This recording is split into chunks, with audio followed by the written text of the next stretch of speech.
Så fik man lige 2 minutter foran 1700 mennesker i operaen, hva'? Det kan godt være, der sidder nogen dernede og er misundelige. Nå, ja.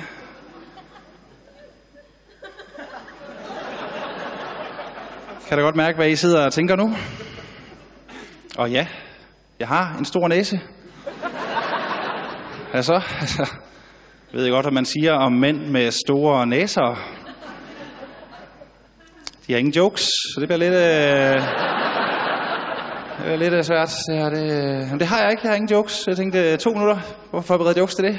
Det har jeg ikke. Jeg er lige blevet klippet. Men det har jeg ikke nogen joke på. Jeg elsker min kæreste. Hej, Tine. Hej. Men det har jeg heller ikke nogen joke på. Jeg kan ikke lide nære. Men det har jeg heller ikke nogen joke på. Og jeg har heller ikke nogen grund, for jeg er fra Jylland, så... Nej, det her altså...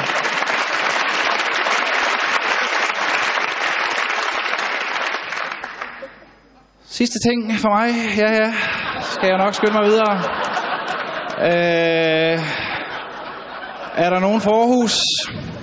Klap en gang. Bevares. Og det er fordi, jeg var i Aarhus, så jeg fik brunch, og det skal I gøre til Aarhus og brunch. De har Danmarks bedste brunch.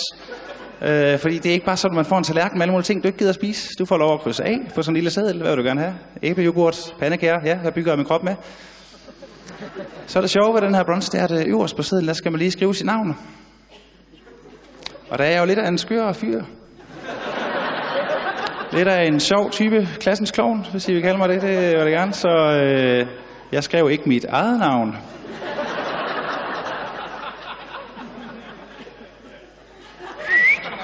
Ryster lige ud af ærmet, jeg ved ikke, hvor kommer det fra, mange spørger mig, jeg ved det ikke. Men det var det hele værd, det var det hele værd, da servitricen kom ind til bordet med vores brunch, starter med at sige, Thomas, ja. Og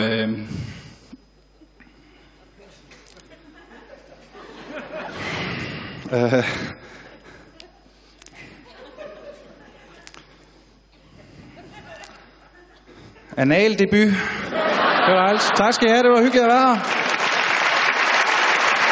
God hånd. Til 3. Jeg skal sidde, Paul. Nu orker jeg kraftedeme snart ikke mere kamp.